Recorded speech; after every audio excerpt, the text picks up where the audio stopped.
And I will put enmity between thee and the woman, and between thy seed and her seed, it shall bruise thy head, and thou shalt bruise his heel. Genesis 3 verse 15. And I will put enmity between thee and the woman,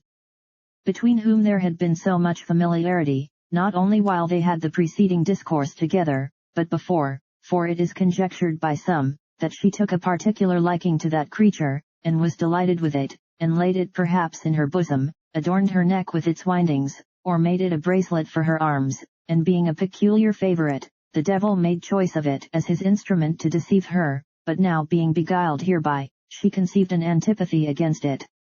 And which is become natural between the serpent and man abhors the sight of a serpent, and the serpent the sight of man, and the spittle of a man and the gall of a serpent are poison to each other, and this antipathy is observed to be stronger in the female sex, and this was not only true of the particular serpent that deceived Eve, and of the particular woman, Eve, deceived by him, but of every serpent and of every woman in successive ages, and is also true of Satan and the Church of God.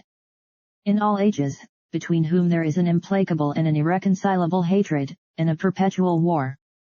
And between thy seed and her seed,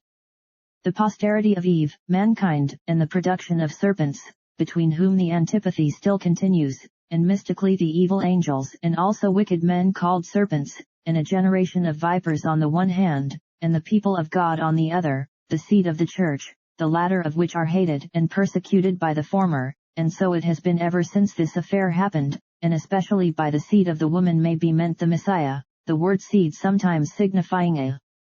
single person, Genesis 4 verse 25, 15 verse 3, 21 verse 13, and particularly Christ, Galatians 3 verse 16, and he may with great propriety be so called, because he was made of a woman and not begotten by man, and who assumed not an human person, but an human nature, which is called the holy thing, and the seed of Abraham, as here the seed of the woman, as well as it expresses the truth of his incarnation and the reality of his being man, and who as he has been implacably hated by Satan and his angels, and by wicked men, so he has opposed himself to all them that hate and persecute his people. It shall bruise thy head. The head of a serpent creeping on the ground is easily crushed and bruised, of which it is sensible, and therefore it is careful to hide and cover it.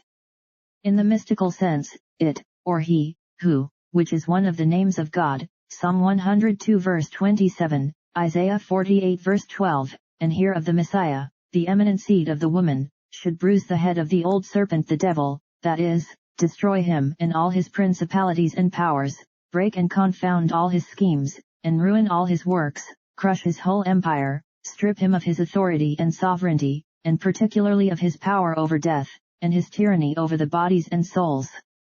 of men, all which was done by Christ, when he became incarnate and suffered and died, Hebrews 2 verse 14, 15 Colossians 2 verse 15 1 John 3 verse 8.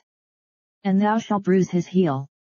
The heel of a man being what the serpent can most easily come at, as at the heels of horses which it bites, Genesis 49 verse 17, and which agrees with that insidious creature, as Aristotle describes it. This, as it refers to the devil, may relate to the persecutions of the members of Christ on earth, instigated by Satan, or to some slight trouble he should receive from him in the days of his flesh, by his temptations in the wilderness, and agony with him in the garden, or rather by the heel of